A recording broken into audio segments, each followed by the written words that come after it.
Y a partir de este momento damos inicio a la charla Mitos y Realidades. ¿Qué saben hacer los estudiantes de secundaria con la tecnología? Este espacio está producido por la Vicerrectoría de Docencia de la Universidad de Costa Rica, la Unidad de Apoyo a la Docencia Mediada con Tecnologías y la Fundación Omar Dengo. Es un gusto que nos acompañe. En este espacio de METICS le vamos a acompañar Brenda Alfaro y mi compañero José Antonio Elizondo. José. Muchísimo gusto, un placer poder compartir de este espacio para la formación docente, un espacio también para conocer aspectos relevantes para mejorar nuestras prácticas docentes y sobre todo conocer a las personas aprendientes en mejor medida. Muchísimas gracias por acompañarnos. También en el chat van a poder conversar con la asesora docente Cintia Oviedo, que es quien va a transmitir todas sus preguntas.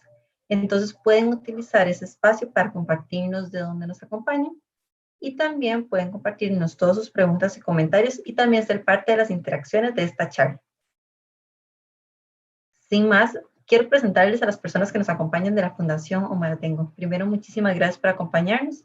Les presento a la compañera Natalia Zamora Brinstein, directora de Educación del Programa Nacional de Informática Educativa del Ministerio de Educación Pública y la Fundación Omar Dengo. Natalia, muchas gracias. Gracias, un gusto estar acá, agradecidos con el espacio. También vamos a poder interactuar con Elena Carreras. Ella es directora de Desarrollo Educativo Innova. Elena. Buenas tardes, muy contentas de poder compartir con ustedes hoy un ratito. Y por último, pero no menos importante, Magali Zúñiga Céspedes. Ella es directora del área de investigación y evaluación de la Fundación Omar Dengo. Magali. Muy buenas tardes, encantada de poder estar aquí con ustedes.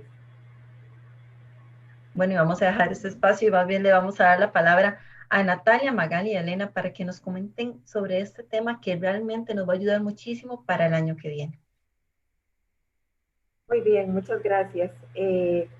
Bueno, para nosotros es realmente un gusto poder estar esta tarde con ustedes para compartir un poco acerca de nuestro trabajo y lo que sabemos sobre los estudiantes en la secundaria, también en la primaria, y las tecnologías digitales, que aquí las vamos a ver en la presentación un poco resumidas con la sigla TIC, Tecnologías de la Información y la Comunicación, con las que son conocidas. Y bueno, y porque hemos querido titular esta charla de mitos y realidades acerca de este tema, nos gustaría empezar interactuando un poco sobre qué es lo que sabemos, qué es lo que pensamos sobre los jóvenes estudiantes, sobre todo de secundaria, y las tecnologías. Si rápidamente pueden escribir en el chat, ¿verdad? Lo primero que se les venga a la mente, lo que ustedes sepan, lo que ustedes piensan sobre esto, saben mucho, saben poco, tienen tecnología, no la tienen, ¿verdad? En fin, lo que nos puedan contar, eso va a ser útil también para nosotros a lo largo de esta charla. Entonces, tal vez vamos a dar un minutito para que nos comenten ahí en el chat qué saben sobre los jóvenes de secundaria y las tecnologías, y vemos un momento las respuestas para ya arrancar con el contenido de la presentación.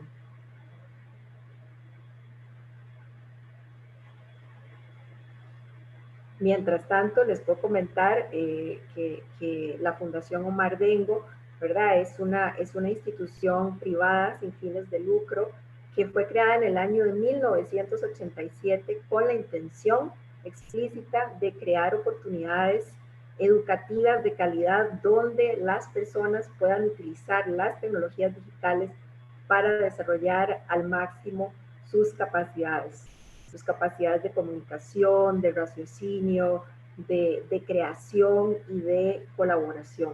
Por eso es que la Fundación es sobre todo conocida por el trabajo que ha venido desempeñando al lado del Ministerio de Educación Pública en los centros educativos públicos, colocando computadoras y creando propuestas educativas para que los estudiantes aprendan a usar esta tecnología, aprendan a programar y desarrollen sus capacidades de resolver problemas, pensar, crear, comunicarse.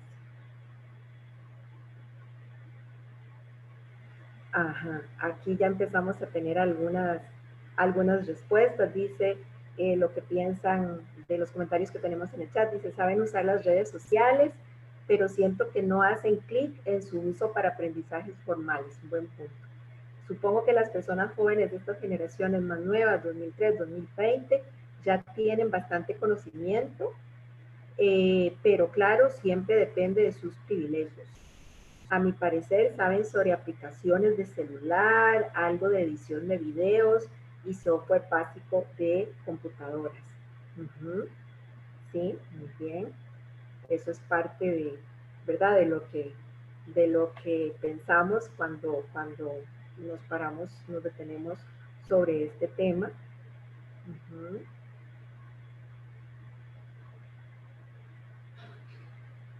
Ok, dice, además tiene un enfoque de que la tecnología sea su vida más que una herramienta, sobre todo en redes sociales.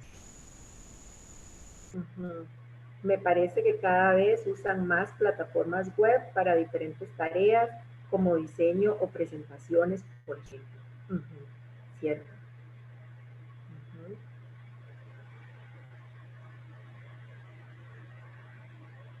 Muy bien. Entonces, creo que ya eso es interesante para nosotros y con esto podemos arrancar. Entonces, pasemos a la siguiente y creo que ya esta era la de las preguntas. A la siguiente, por favor. Entonces, ok, nosotros queríamos arrancar diciendo, bueno, hay un mito muy extendido que nosotros nos hemos encontrado en el ámbito de nuestro trabajo, que es que los estudiantes de centros educativos públicos no tienen acceso a tecnología, ¿verdad? Y que los estudiantes acceden a redes sociales, sobre todo por los celulares, y bueno, por los celulares de los papás, desde los más pequeños, ¿verdad? Pero como que el trabajo que tienen, o más bien que no tienen instrucción formal en el uso de tecnología en los centros educativos públicos. Entonces nosotros aquí traemos datos, información para compartir con ustedes para, ¿verdad?, poner en perspectiva estos elementos y aquí vamos a ir enhebrando otros que ustedes han mencionado. Avancemos, por favor. Entonces, estos son datos de la encuesta nacional de hogares realizada por el INEC en el año 2019 y ahí los números que están como a la derecha, sombreaditos en verde, son tal vez en los que quisiera resaltar. La tenencia de celular en las viviendas encuestadas en el 2019 arrojó el dato de que el 99.4% de los estudiantes que se encontraron en esas viviendas dijeron tener acceso a celular, ¿verdad? A computadora un 52%. Entonces, vean qué interesante, a propósito de lo que ustedes decían, que saben usar muchas redes sociales, pero otras cosas no tanto. Eso también tiene que ver con el acceso que tienen a dispositivos en los hogares y en los centros educativos. Vean también que de tablet, solo un 18,3% que dice tener acceso a los hogares a tablet, a televisor por cable un 73,7% y a internet un 94,6%. Este es un dato que a uno le puede parecer sorprendente, uno dice, tan alto, ¿verdad? Si uno piensa que el acceso a internet tiende a ser menor, pero es que aquí hay internet de diferentes calidades, ¿verdad? Ahí, por ejemplo, está la suma hecha de que por teléfono fijo solo un 5,7%, por cable coaxial un 45,1%, y lo demás es como por dispositivos móviles u otro tipo de conexión. Vean que fibra óptica solamente un 6,2%, y esto no solamente tiene que ver con capacidad a nivel de ingresos de los hogares, sino también con la provisión a nivel país de este servicio, ¿verdad? Que no está por igual en todas partes. Y tenemos un 5,4% de personas estudiantes en las viviendas sin conexión a internet. Pasemos a la siguiente. Por otra parte, ¿verdad? Si nos ponemos a pensar, por ejemplo, en los estudiantes que se gradúan, que aprueban la secundaria y que van a la universidad, ¿de dónde, verdad? ¿De dónde vienen estos estudiantes? Sabemos que vienen mayoritariamente de centros educativos públicos. Entonces, por ejemplo, podemos ver que en el año 2019 un total de 48.811 estudiantes aprobaron secundaria, y de estos 43.193 son de centros educativos públicos. Si vemos el dato específico de los estudiantes que entraron a la UCR en el 2020, fueron un total de 9.341 nuevos estudiantes, de los cuales el 68% viene de centros educativos públicos, ¿verdad? Y aquí esto es para llevar su atención a, bueno, ok, entonces, si la mayoría de los estudiantes con los que estamos trabajando vienen de centros educativos públicos, ¿cómo está el acceso y cómo está la formación de estos chicos en el uso de tecnologías desde los centros educativos públicos? Y a eso es que vamos a continuación. Avancemos, por favor. Entonces, bueno, por ejemplo, aquí tenemos este cuadrito. Las notas es de dónde vienen los datos, no tienen que esforzarse mucho por leerlo, está chiquitito. Nada más para que ustedes se hagan una idea de que a nivel nacional existen en este momento 2 programas nacionales que se ocupan de proveer acceso y oportunidades educativas a los estudiantes de centros educativos públicos a nivel de primaria y secundaria. Estos 2 programas son el Programa Nacional de Informática Educativa, que desarrolla el Ministerio de Educación con la Fundación Omar Dengo, y el PNTM, que es Programa Nacional de Tecnologías Móviles, que es del Ministerio de Educación.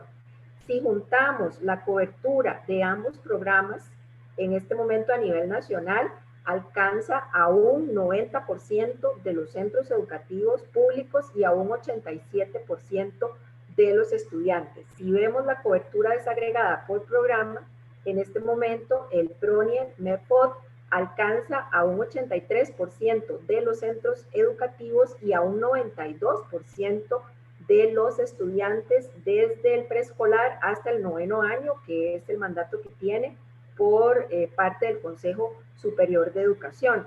Y el Programa Nacional de Tecnologías Móviles tiene una cobertura del 19% de los centros educativos y un 40% de los estudiantes. Entonces, en resumidas cuentas, como país hemos hecho grandes esfuerzos por llevar tecnologías y oportunidades educativas a la mayoría de los estudiantes que acceden a los centros educativos públicos. Avancemos.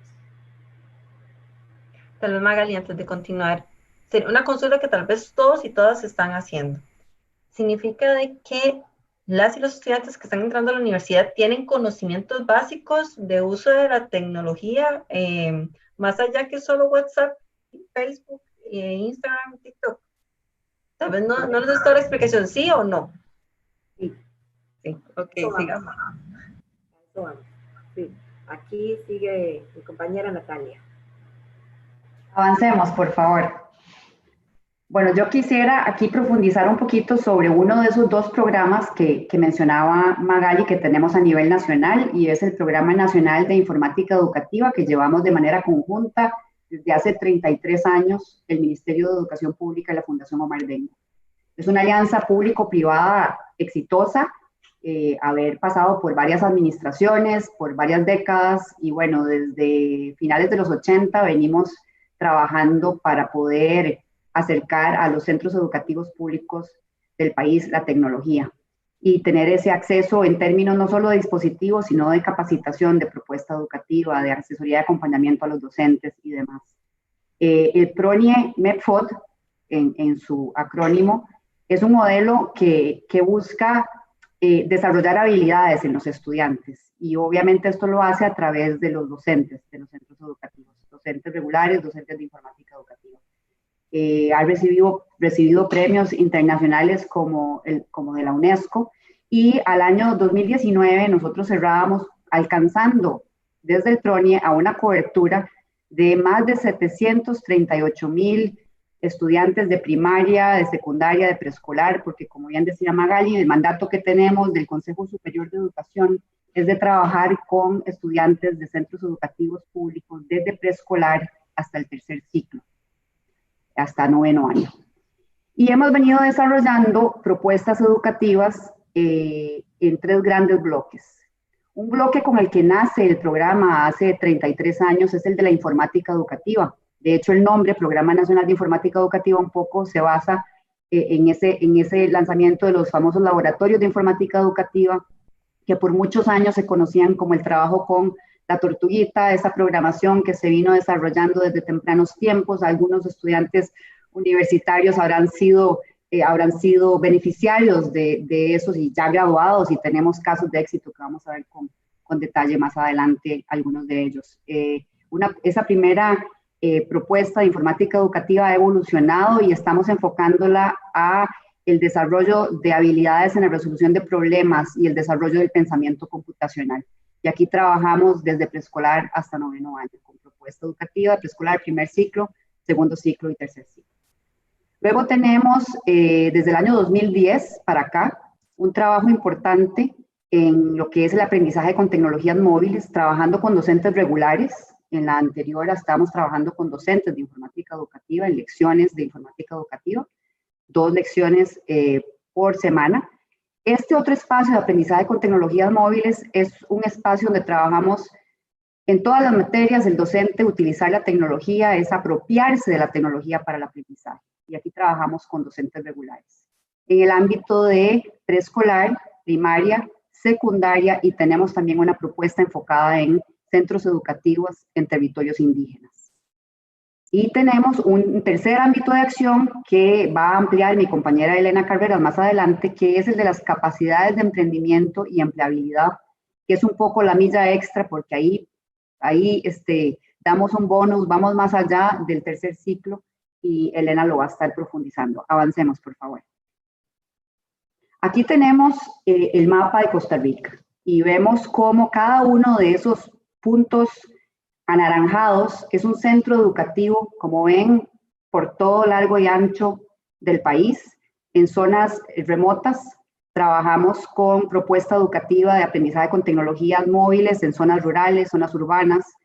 Cada punto en color celeste es los centros educativos que tienen ese laboratorio de informática educativa, donde hay un docente de informática educativa que lleva a cabo con los estudiantes del centro educativo 2 lecciones por semana.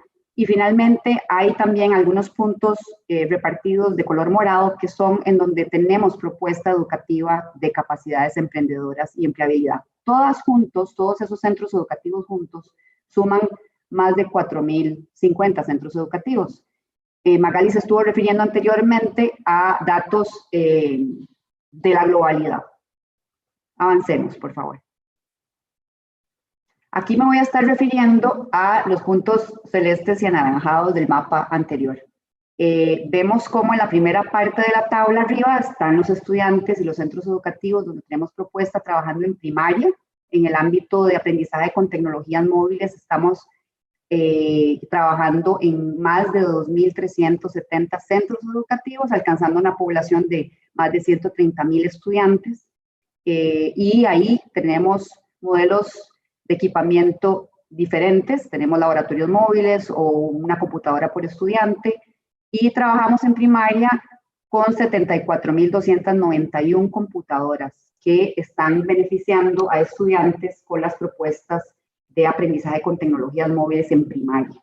Por otra parte, en los laboratorios de informática educativa, que es un aula laboratorio en el centro educativo, ahí estamos trabajando con 1.023 centros educativos en primaria, alcanzando a un grueso de la población de 392.782 estudiantes y con un número menor de computadoras, porque estamos hablando de las computadoras que están en un laboratorio en el centro educativo. Y para secundaria, no menos importante, tenemos también en aprendizaje con tecnologías móviles 252 colegios nocturnos, diurnos, liceos rurales, en donde trabajamos beneficiando a 87.598 estudiantes con más de 19.000 computadoras, y en laboratorios de 252 colegios, alcanzamos a 126,000 estudiantes con más de 11,000 computadoras. Como verán, tenemos una proporción interesante aquí de menos centros educativos que tienen laboratorios de informática educativa con un alcance importante de población,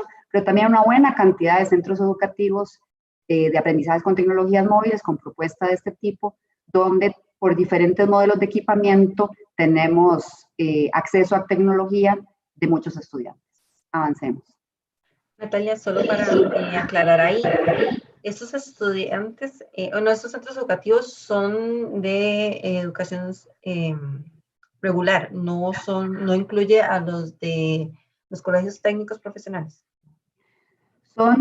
Incluye colegios técnicos profesionales, donde tenemos las propuestas de emprendimiento y empleabilidad principalmente, que va a estar comentando mi compañera Elena en unos momentos. Tenemos centros educativos que tienen laboratorio de informática educativa y una propuesta que ella va a estar comentando que le llamamos Labora, en todos los colegios técnicos profesionales. Bueno, y aquí tenemos algunas fotografías de trabajo. Un ejemplo es la Escuela Jesús Jiménez de Cartago. Hemos tenido grupos de estudiantes que han sido escogidos también para participar a nivel internacional, como en este First Lego League en Houston. Son estudiantes en el trabajo de laboratorio, desarrollando mucho estas habilidades de resolución de problemas a través de la programación y del pensamiento computacional, y en términos de tecnologías móviles más enfocados en lo que es la apropiación de la tecnología. Avancemos. Aquí vamos a ver un video de uno de estos estudiantes que ha desarrollado habilidades ampliamente en términos de comunicación, de creatividad, de resolución de problemas, y mejor dejo que sea él quien presente un poquito de lo que hicieron este grupo de estudiantes. Es un reportaje directo de su periodista Lisbeth Sánchez Pérez para todos los televidentes que deseen ver el canal de Little News. Este es un mensaje dirigido al público televisor que está en el espacio. Señor astronauta, ¿está cansado de tener que bañarse todos los días con toallitas húmedas? ¿Está cansado de tener que pasar solo un trapo mojado por su cuerpo, sin poder sentir esas gotas de agua fluyendo libremente? Bueno, para usted, señor o señora, le presentamos el Honor 6000. Este prototipo de este lujoso aparato es capaz de bañar a una persona en el espacio utilizando energía limpia de hidrógeno y oxígeno, que aparte de generar energía, también genera agua. Este lujoso aparato lo diseñaron los científicos de ONCR, de la gran empresa de la Escuela Jesús Jiménez, que si Dios quiere van a ir a representar al país en Detroit, Michigan, Estados Unidos, para realizar este proyecto realidad. Actualmente le vamos a preguntar a los ingenieros y a los físicos de este tema, de este lujoso y hermoso aparato. Buenas tardes, ¿cuál es su nombre? Buenas tardes, mi nombre es Lian Ramírez. Bueno, vemos claramente aquí cómo este estudiante representa a muchos que han podido desarrollar esas habilidades de comunicación, de resolución de problemas, de investigación, un proyecto que presentan y que además pues han ganado premios a nivel internacional. Pasemos a la siguiente, porque de este mismo centro educativo se gradúa hace muchos años Mariana Murillo. Mariana es una estudiante que trabajó en las aulas con robótica. Ella pudo compartirme y seguimos la pista de ella, como muchos otros, pero principalmente me ha compartido recientemente fue aceptada en una pasantía en el Silicon Valley, después de haber sido partícipe también de algunos programas en universidades en Estados Unidos y ser una representante de grupos para temas de mujeres en ciencia y tecnología, como ella lo va a narrar, y cómo el trabajo de su docente de informática educativa tuvo una huella importantísima en lo que es el interés de Mariana ahora de prepararse para una carrera más en ciencia y tecnología. Fue una estudiante que trabajó hace muchos años en la Escuela Jesús Jiménez en un laboratorio de informática educativa, como uno de muchos, como los que vimos en los números anteriores que tenemos a lo largo y ancho del país. Corre video.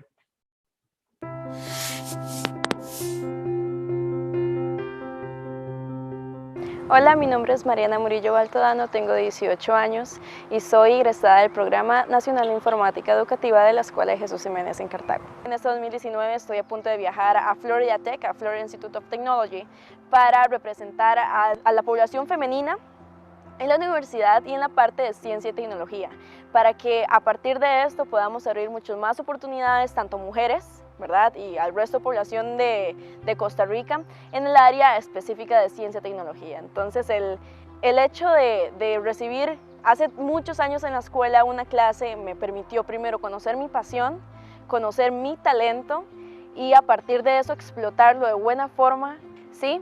Existe la profesora que me cambió la vida en realidad desde que estaba muy pequeña, desde que yo estaba en la escuela. Su nombre es Daniela Pineda y bueno, la profe Daniela creyó en mí, me apoyó y le agradezco mucho a Dios por haber estado en el lugar y en el momento correcto para que ella me hubiera conocido y me hubiera apostado por mí.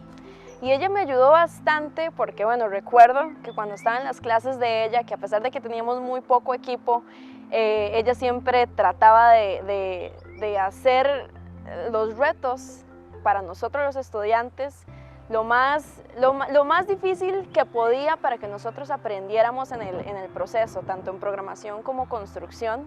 Y recuerdo una vez que ella nos empezó a explicar una de las características de programación, ¿verdad?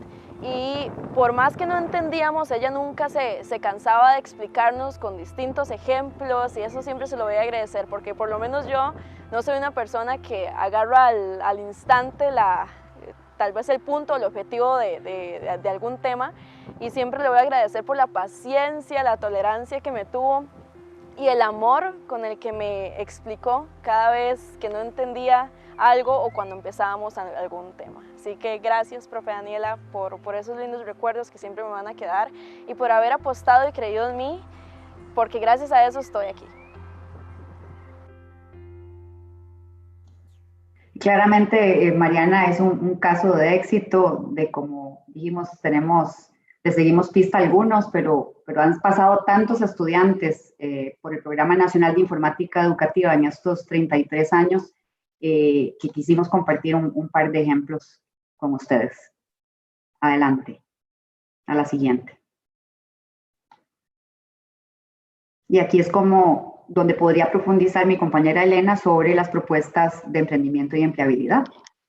Bueno, gracias Natalia. Sí, efectivamente, como bien lo indica Natalia, en la Fundación Omar Dengamo no solamente trabajamos desde preescolar hasta el 9º año, sino que hemos dado una milla extra para apoyar la educación técnica costarricense, que era alguna de las dudas que también planteaban ustedes en el chat.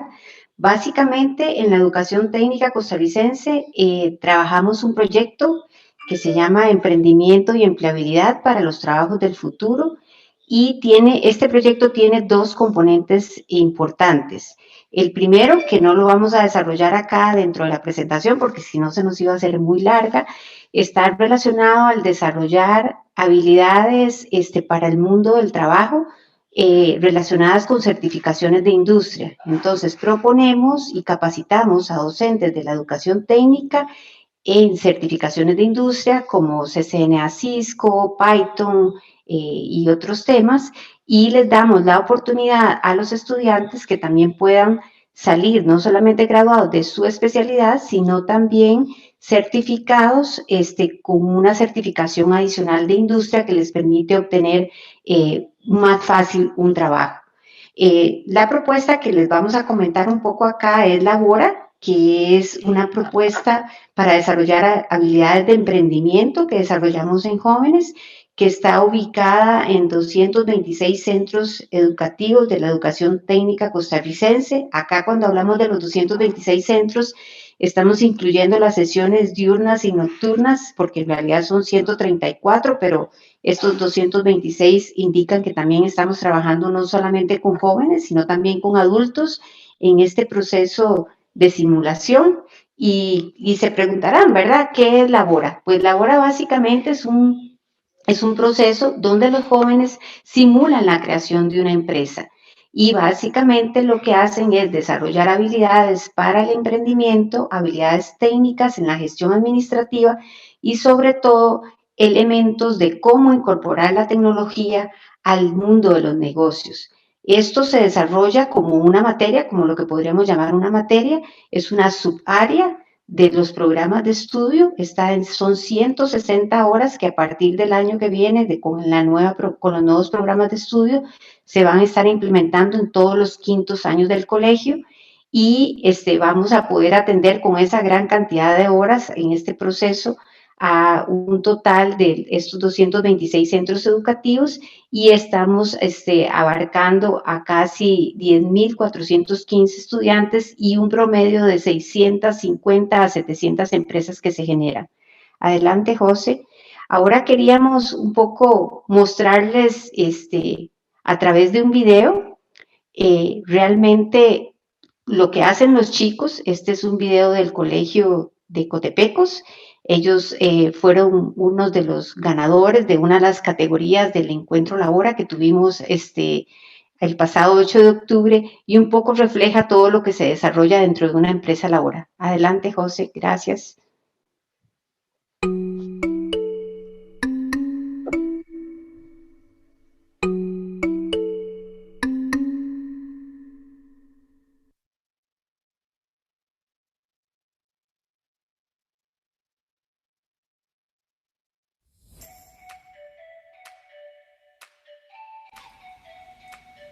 Nuestra empresa Hydropanel se dedica a la comercialización de hidropaneles, capaces de transformar el aire y la luz solar en agua potable y electricidad, con el objetivo de dar el máximo aprovechamiento de los recursos naturales que poseemos a nuestro alcance, brindando una solución ambientalmente responsable para las familias y empresas costarricenses, promoviendo su negocio y establecimiento, así también como la comodidad que puedan obtener a la hora de realizar cada una de nuestras compras.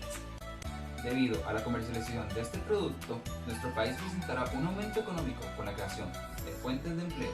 Nuestro principal objetivo es satisfacer las necesidades de agua potable y electricidad de nuestros clientes, obteniendo estos beneficios de forma totalmente natural, aprovechando la humedad y la luz solar que hay a nuestro alrededor. Nuestra empresa está dirigida a familias o empresarios que buscan hacer uso de nuestro panel en casas de habitación, locales comerciales, condominios y todo otro lugar que necesite agua potable o electricidad. Los hidropaneles funcionan absorbiendo el vapor del aire sobre un material higroscópico, generando un aproximado de 32 litros de agua diarios. El funcionamiento del panel será mediante la energía solar recolectada. Cada panel conducirá la electricidad y el agua potable por conductos diferentes, para así abastecer de una manera completamente sostenible. Además, tratamos como un mercado industrial, ya que no solo vendemos a particulares. Muchas empresas constructoras utilizan nuestro producto para añadirlo al valor de la construcción final. Podrá adquirir nuestro producto por medio de las diferentes plataformas digitales, como lo son Instagram, Facebook, correo electrónico o bien por medio de nuestro número telefónico, el cual es 2214-5768. Invierta en nosotros y sea parte del cambio. Hydropanels, una solución real.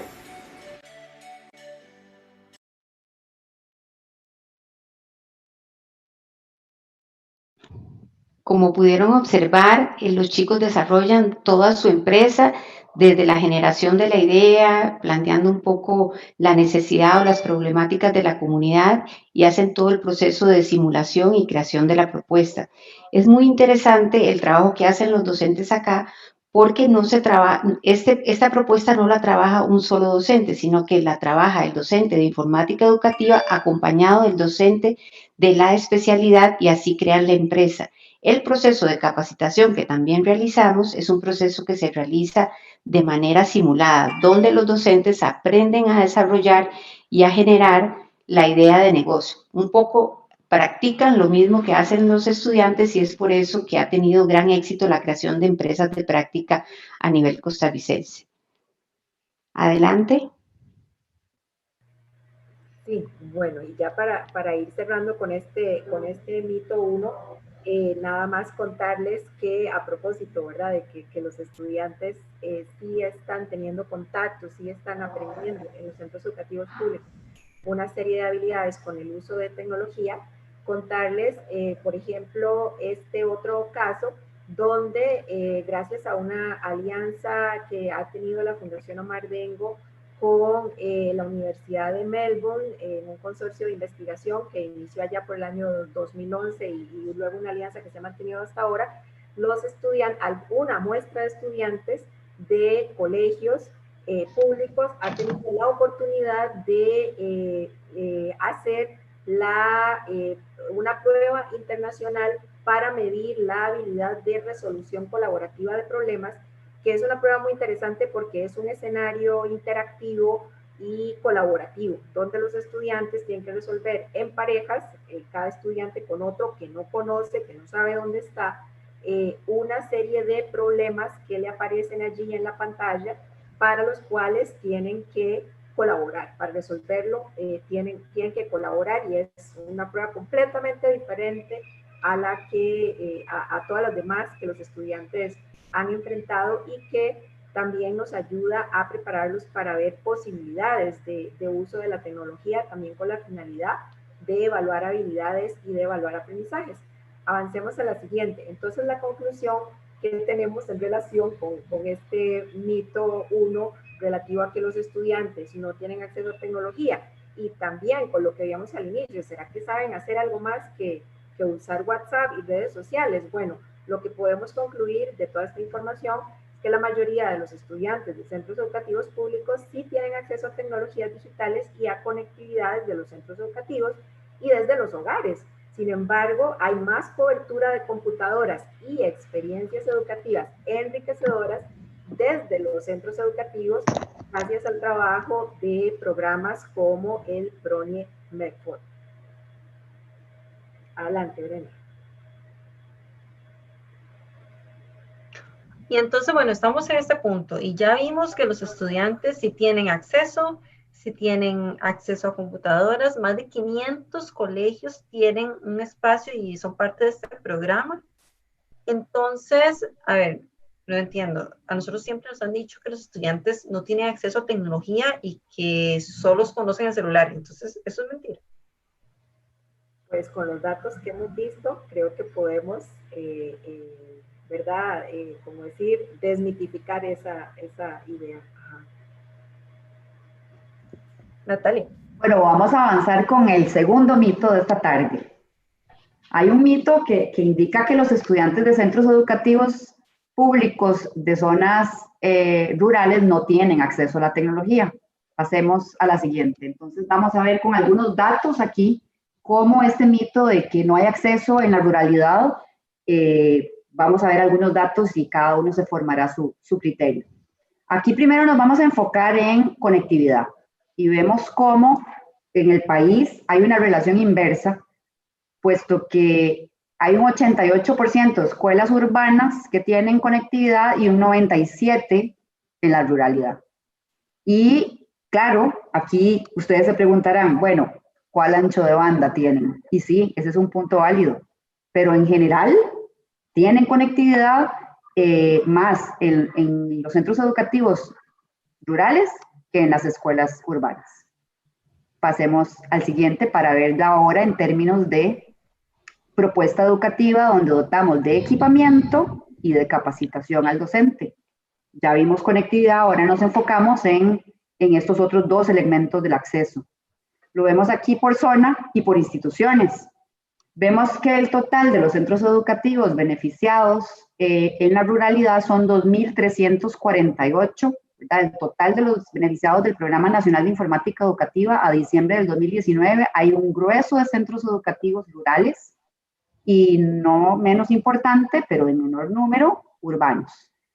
Y vemos la cantidad de estudiantes que tenemos en esos centros educativos. Obviamente por densidad poblacional tenemos 517,000 estudiantes en urbanos y 220,000 en rural, pero estos 220,000 que tienen acceso a tecnología y que los docentes de esos centros educativos tienen capacitación. Pasemos a la siguiente. Vamos a ver aquí ahora la razón de estudiantes por computadora y cómo este número ha ido bajando a lo largo de los años. Teníamos en un 2005 poco más de 30 estudiantes por computadora y eso ha ido bajando a nivel nacional a que alcancemos en el 2019 una razón de 5,6 estudiantes a nivel nacional por computadora. Pero si nos vamos a las zonas rurales, podemos ver que ese número baja considerablemente a solamente 2,9 estudiantes por cada computadora. Y esto es porque hay propuestas educativas con modelos de una computadora por estudiante en muchos de esos centros educativos rurales. Y lo vamos a ver en las siguientes filminas. Vemos aquí como ese total general de 5,6, el urbano que les decía, de un 9,4 y cómo baja considerablemente la razón de estudiantes por computadora en la ruralidad. Y en la siguiente veremos un poco cómo está el panorama a nivel nacional. Nosotros trabajamos en todos los cantones que tiene Costa Rica. Ahí abajo pueden ver en color verde oscuro un porcentaje de cobertura de más del 81%, casi que en el grueso del país. Vemos en color verde más liviano, más clarito, que tenemos una cobertura entre el 61 y el 80%, y solamente en un cantón tenemos menos de ese 60%. Pero vemos cómo en todos estamos por encima del 50%. Y podemos decir que en la mayoría estamos en porcentajes muy altos. Y este 2,9 estudiantes por computadora, como les decía, tiene que ver a que hay muchas escuelas unidocentes, direcciones 1, escuelas pequeñas de menos de 95 estudiantes, liceos rurales también de menos de 100 estudiantes que reciben una computadora por estudiante. Y esa computadora se le asigna al estudiante para que la use como cualquier otro material, cualquier otro equipo para aprender.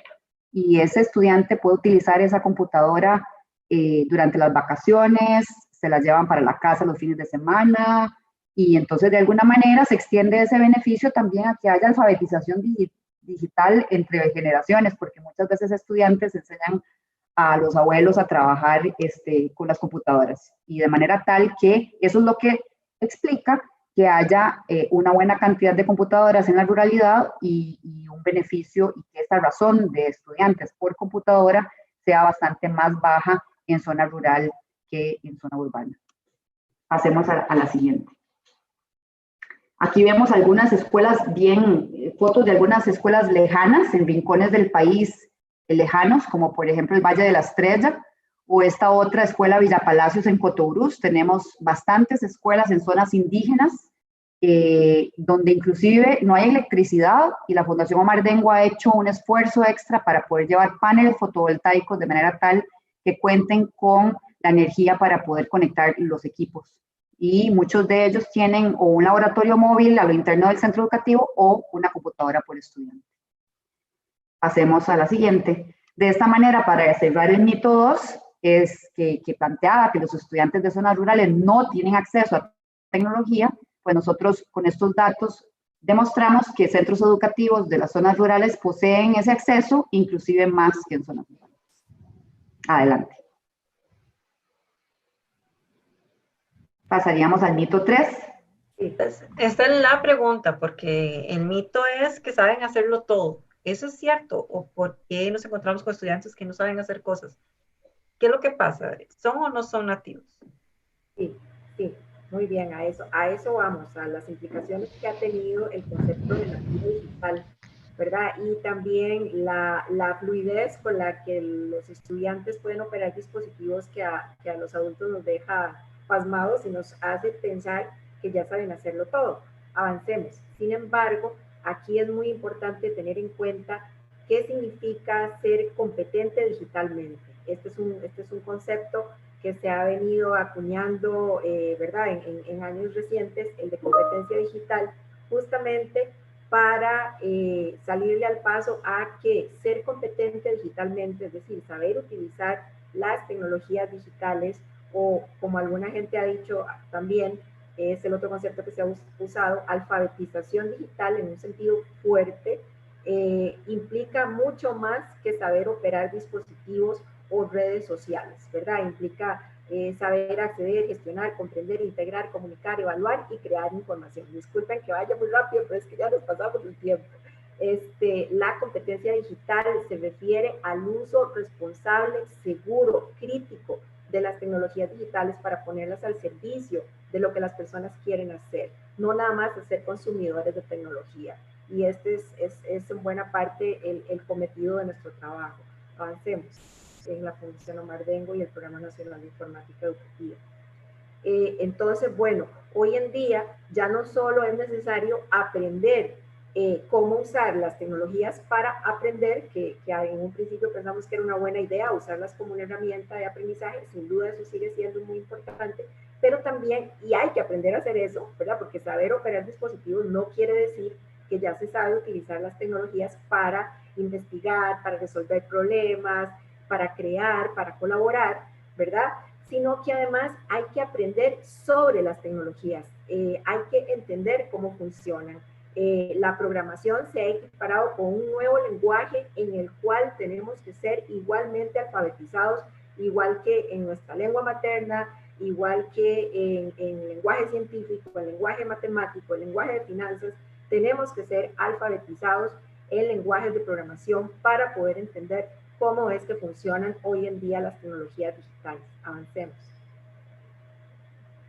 Entonces, bueno, este es un gráfico que resume parte del trabajo de investigación y evaluación que hemos realizado tratando de medir lo que los estudiantes están logrando aprender en relación con el uso de las tecnologías en 3 dimensiones: la de resolución de problemas e investigación, que es la primera, que está en amarillo, la de ciudadanía y comunicación, y la de productividad. El gráfico nos dice los porcentajes de estudiantes que quedaron ubicados entre los niveles de logro medio y avanzado en cada una de estas dimensiones, en una muestra de 20.548 estudiantes que respondieron al instrumento que les aplicamos hace un par de años. Entonces ahí podemos ver que un 64.3% de los estudiantes se ubicaron en estos niveles de logro medio y avanzado en resolución de problemas, 62.4% en ciudadanía y comunicación y 53.6% en productividad. Es decir, ahí vemos que tenemos, ¿verdad? Estamos moviéndonos y estamos avanzando en aproximarnos a las metas de aprendizaje que tenemos, pero todavía tenemos más espacio de trabajo en el área de productividad, que es justamente cómo usar las tecnologías en el día a día para producir contenido propio de nuestro interés, y también donde está mucho el tema del manejo del uso seguro, crítico y responsable de las tecnologías. Avancemos. Entonces, por ejemplo, a nivel internacional se ha venido desarrollando un estudio que se llama Kids Online, que es específicamente para ver las prácticas de la niñez y la adolescencia específicamente en Internet.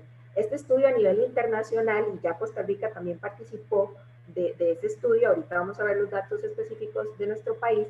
Este estudio encontró que un 40% de las niñas, niños y adolescentes ha tenido contacto por Internet con personas que no conocían previamente, ¿verdad? A propósito de prácticas inseguras en la red.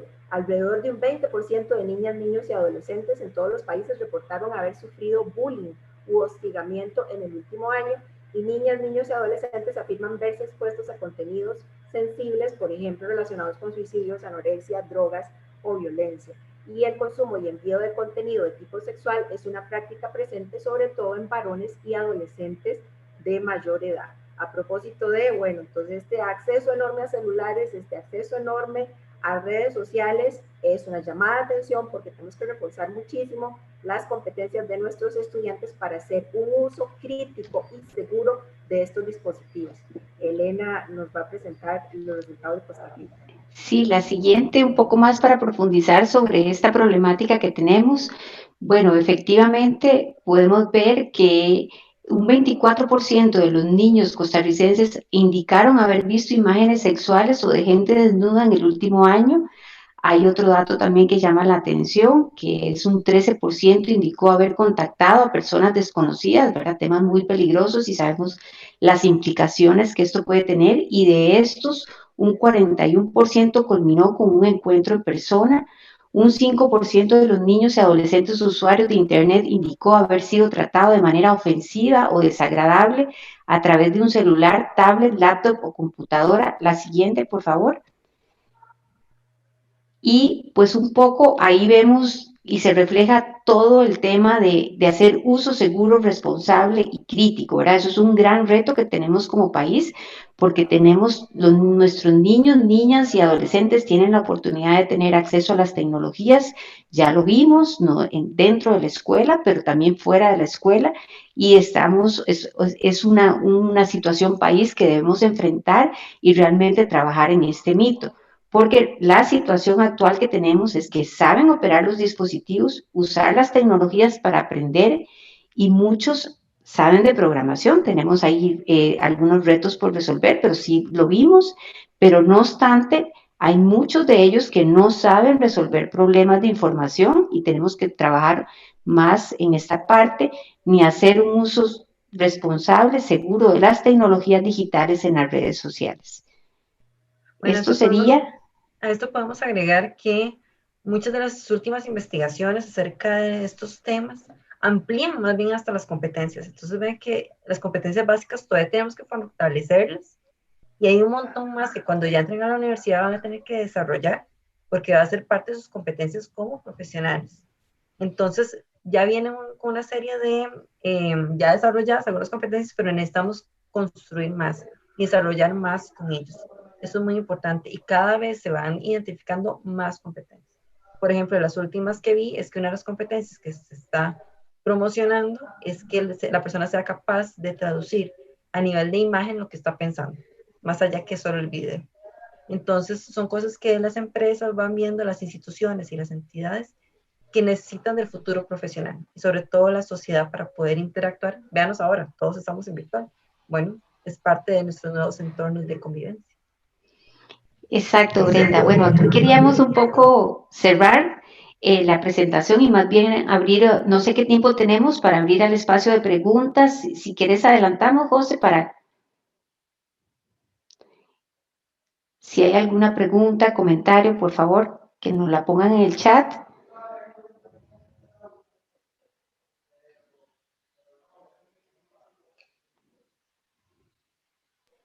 Mientras van haciendo sus comentarios, sí quedamos, otra vez podemos retomar un poquito los mitos que nos pusieron al inicio. Tal vez para ver si ya algunas cosas nos quedaron pendientes de estos mitos. Había uno muy interesante acerca de que hay cosas que sí saben hacer, como el uso de aplicaciones de celular para edición de videos y software básico de computadores. Hablemos un poquitito de este tema del video, porque vemos que los adolescentes y los niños lo están utilizando mucho. ¿Qué han visto ustedes? Sí, en efecto vemos que hay una tendencia a que los estudiantes avancen muy rápido en saber utilizar aplicaciones y sobre todo aplicaciones para producir video. Y bueno, y ahora hay una gran cantidad de ellos que sueñan con ser youtubers, por ejemplo, ¿verdad? Y todos sueñan con eso y ganar mucho dinero por el solo hecho de colgar videos en YouTube, por ejemplo.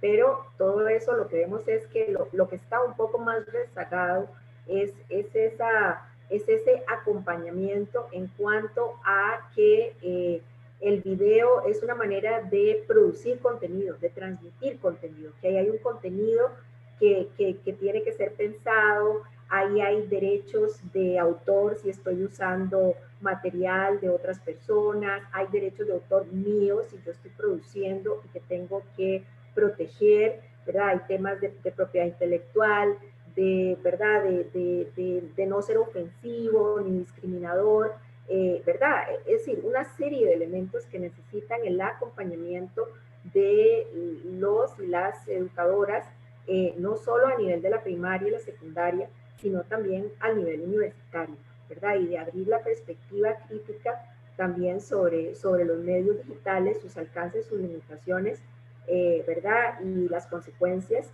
del uso no responsable o del uso inseguro.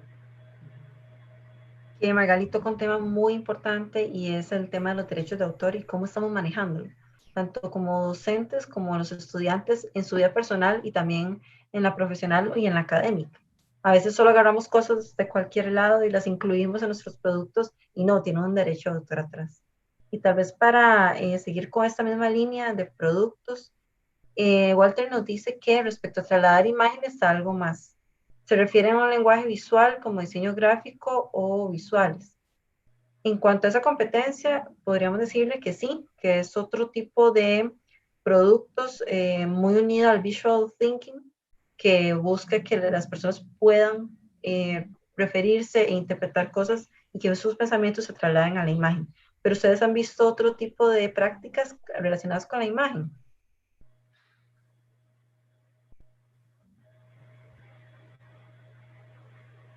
Recuerdo que antes, cuando usábamos Micromundos, hace mucho tiempo, sí, todo tenía que ver mucho con cómo entiendo yo la imagen, cuál es la importancia en las tecnologías tal vez del uso de la imagen.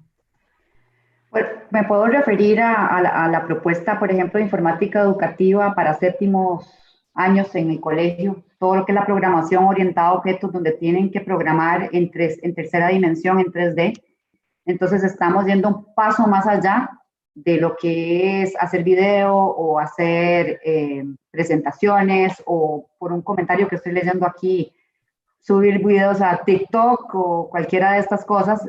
Por lo menos desde el Programa Nacional de Informática Educativa estamos planteando que en los laboratorios en los séptimos estén trabajando programación orientada a objetos, y eso hay que tener una dimensión espacial, hay que pensar un poco más allá, ¿verdad?, de una mera producción, y claramente siempre intentamos reforzar todos los temas de propiedad intelectual, de referencias, de que haya un respeto a la propiedad intelectual moral de la producción, como para poner un ejemplo. Igual muchas de las computadoras, las ambientes técnico-pedagógicos de los cuales dotamos a las computadoras van también con programas que permiten como narrar historias, crear historias y tener como una secuencia, ¿verdad? Mucho de también la propuesta educativa de pensamiento computacional para los primeros años de la primaria está enfocada en entender una secuencia en programación y una secuencia de una historia para los niveles más de primer grado, de segundo grado, con los más pequeños, por ejemplo. Y cómo trasladar eso a la imagen, a algo que yo puedo programar, porque yo decido cómo quiero que ese personaje se comporte, por ejemplo. Entonces creo que con eso respondemos un poco a la pregunta de la profesora Helen Arce, que si existe ese tipo de prácticas y ejercicios en el programa, pero bueno, habría que ver cómo hacemos para que entiendan que es un ejercicio similar a lo que ya han hecho en la escuela y en el colegio, cuando queremos trasladarlo a la universidad. ¿Qué cosas nos recomiendan decirles a los estudiantes para que recuerden eso que ya saben hacer?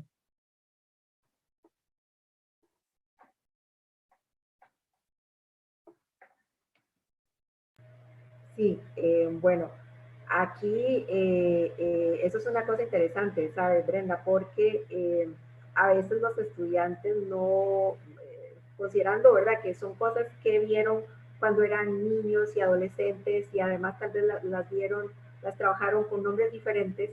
Creo que en la universidad hay que tener un poquito de paciencia y tratar de ir también como a un lenguaje muy descriptivo, no tanto como a término técnico, porque, por ejemplo, durante algún tiempo nos pasó que cuando llegaban a la universidad, por ejemplo, los chicos ¿verdad?, que empezaban a tener contacto con cursos de programación y les decían, ¿sabe programar? Y decían, no, nunca he programado en la vida, no, ¿verdad? Y no asociaban directamente que lo que habían hecho en la escuela y en el colegio con lenguajes en las clases de informática era programación, porque tal vez no lo conocieron con ese nombre explícito en las clases, pero cuando les decían, mire, esto es un lenguaje para darle órdenes a la computadora, para que entonces él pueda hacer un programa que la computadora haga lo que usted necesita. ¡Ah! Eso es, sí, yo hice algo como eso en la escuela, ¿verdad? Por eso les digo, entonces sí, como a términos más descriptivos y no tanto usar de primera entrada un lenguaje técnico,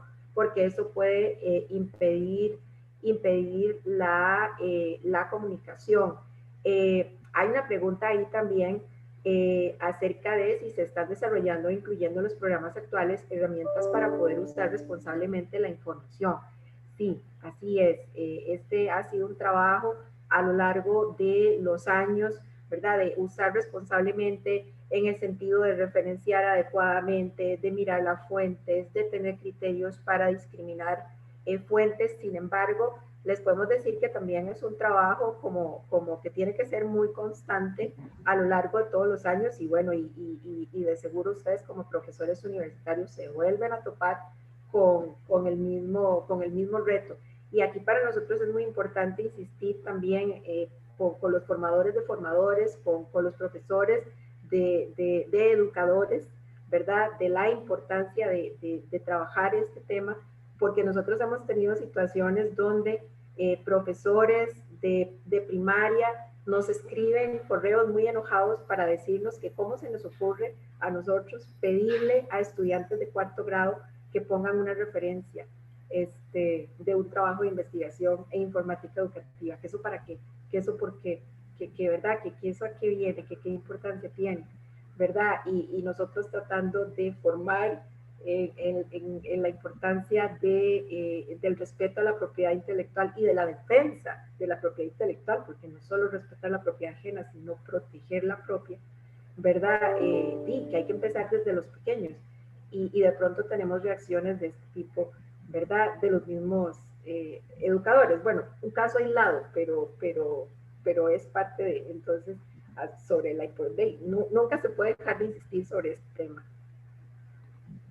Tal vez para ir cerrando, y esta yo creo que es la pregunta la que nos hace Valeria. ¿Les parece que con la situación de este año haya incrementado tanto las tendencias de dispositivos como de acceso a Internet, dado que se tuvo que recurrir a la virtualización del curso electivo? Y ampliémoslo al acceso, digamos, en general, no solo a dispositivos. ¿Ha aumentado el acceso tanto a Internet como a dispositivos? Bueno, esa pregunta sabíamos que nos la iba a hacer, ¿verdad? Era algo de lo que estábamos haciendo y bueno, por dicha, Magali nos ayudó a conseguir una información importante que tenemos sobre este tema porque sabíamos que de fijo nos iban a hacer la pregunta. Este año ha sido un año diferente, ¿verdad? Donde los estudiantes han estado desde sus casas trabajando y muchos de ellos tratando de aprender junto con sus padres de familia, ¿verdad? Que han sido aliados estratégicos en todo este proceso.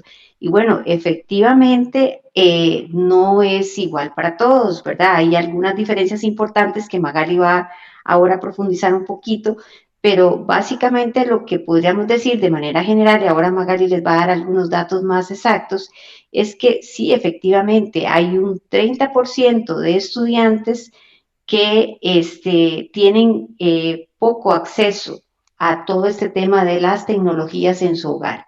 Y son estudiantes que realmente pues están quedando rezagados a nivel de los programas de estudio. El resto ha estado tratando de ir avanzando, pero hay unos datos ahí también complicados de que hay un 8.1% de estudiantes que realmente están desaparecidos. No sabemos dónde están, ni siquiera los docentes los pueden ubicar. Entonces sí son datos preocupantes. No sé, Maga, si profundices un poco más sobre esa investigación que ayudó a hacer el Estado de la Educación.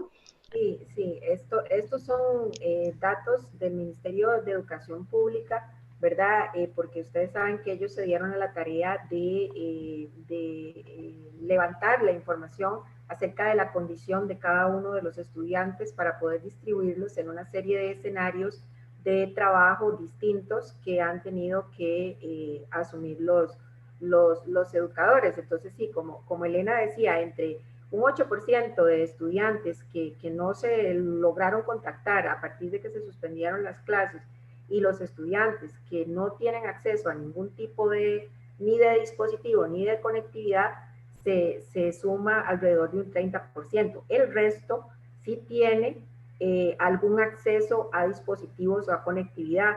De hecho, un 29% tiene acceso a Internet y a dispositivo en casa, o un 28% también tiene dispositivo y acceso a conectividad, pero reducido o limitado, digamos, de un celular o así.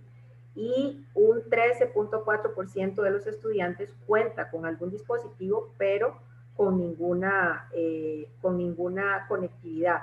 Entonces, tal vez lo que ha incrementado en este contexto no sea tanto el acceso, porque además con la situación económica, ¿verdad?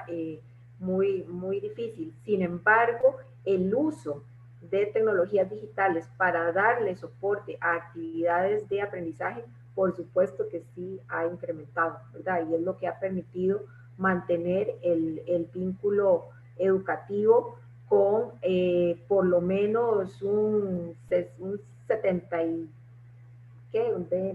casi un 75% de los estudiantes, si consideramos, ¿verdad? Ese 29 que tiene conectividad y dispositivo, el 28 que tiene dispositivo y conectividad limitada, y el 13.4 que tiene algún tipo de dispositivo. Por supuesto que las tecnologías digitales han pasado a ser el soporte fundamental de actividades de aprendizaje en este periodo, incluyendo las redes sociales, ¿verdad? Para bien o para mal, mucha comunicación se ha podido dar también gracias al WhatsApp, por ejemplo, y eso ha sido valioso para mantener el vínculo educativo. Y eso no quiere decir que es que las clases se hayan podido, como todos ustedes bien saben, que es que las clases se puedan desarrollar igual o que se pueda cubrir la misma cantidad de contenido, nada de eso, ¿verdad? Pero por lo menos mantener algún vínculo educativo, eso sí, y donde las tecnologías han salido a jugar un papel protagónico, y entonces se ha puesto en evidencia la importancia que tiene desarrollar que todos, tanto los educadores, los profesores universitarios como los estudiantes, desarrollemos la competencia digital en ese sentido de un uso crítico, seguro y responsable de las tecnologías digitales con fines de producción de conocimiento, aprendizaje, colaboración, comunicación. Sí. Magali, aquí en el chat está don Walter Gómez, que hizo una alusión y Natalia le dio respuesta de que si habían profesionales en el área de visuales que trabajan, digamos, toda esta parte que Natalia explicó, por ejemplo, todo el programa que se trabaja en séptimo año. Don Walter, para profundizar un poquito lo que Natalia explicaba, en realidad, como bien lo dice, son los docentes de informática educativa los que implementan las propuestas, o los docentes, digamos, de diferentes materias que son capacitados en una plataforma que nosotros tenemos que se llama UPACCR. Aquí les voy a dejar en el chat el sitio web de la plataforma, donde están muchos de los cursos que nosotros ofertamos para implementar las propuestas educativas.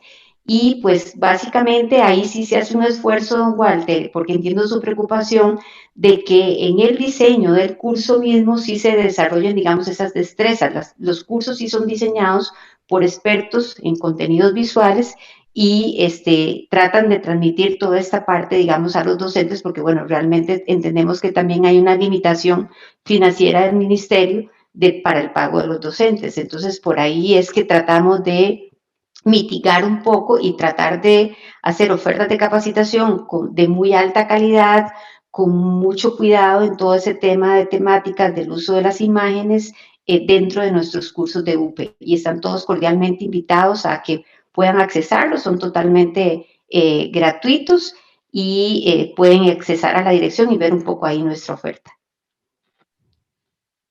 Bueno, para ir finalizando, muchísimas gracias a Natalia, a Magali, a Elena por acompañarnos. Son muchos datos realmente que nos presentan, que nos pueden dar respaldo para empezar a tomar decisiones. Es lo más importante de tener datos. Nos ayudan a tomar decisiones dentro de nuestra labor docente. Y rescato mucho lo que dijo ahora Magali. Ellos sí tienen conocimientos previos. Lo que pasa es que necesitamos adaptarlos a cómo ellos lo comentaban. José, para cerrar. Muchísimas gracias. Quisiera, antes de cerrar, agradecer muchísimo a las compañeras, a Natalia, a Magali, a Elena, por compartirnos datos tan interesantes y tan relevantes, sobre todo para nuestro conocimiento de las aptitudes y capacidades tecnológicas que tienen las personas que recibimos como aprendientes en nuestros procesos de aprendizaje. Realmente muchísimos datos y muchísima información que nos ayuda a confirmar algunos elementos, a romper también con algunos mitos y, por supuesto, tener insumos para nosotros también mejorar nuestra práctica docente en la medida posible y, por supuesto, incorporar algunos elementos como estos que comentábamos para hacer un uso mucho más seguro, mucho más pertinente y, sobre todo, más didáctico de las tecnologías que estamos utilizando en nuestras aulas. Agradecer muchísimo a ustedes, a la Fundación Omadengo, a todas las personas también que participaron con nosotros. Esto es una actividad que conjuntamente hemos realizado para, por supuesto, crear experiencias y compartir también muchas de esas experiencias para mejorar nuestras prácticas en todas nuestras instituciones y nuestras instancias. Muchísimas gracias a todos y todas. Gracias a ustedes. Gracias. Buenas tardes. Buenas tardes. Buenas tardes.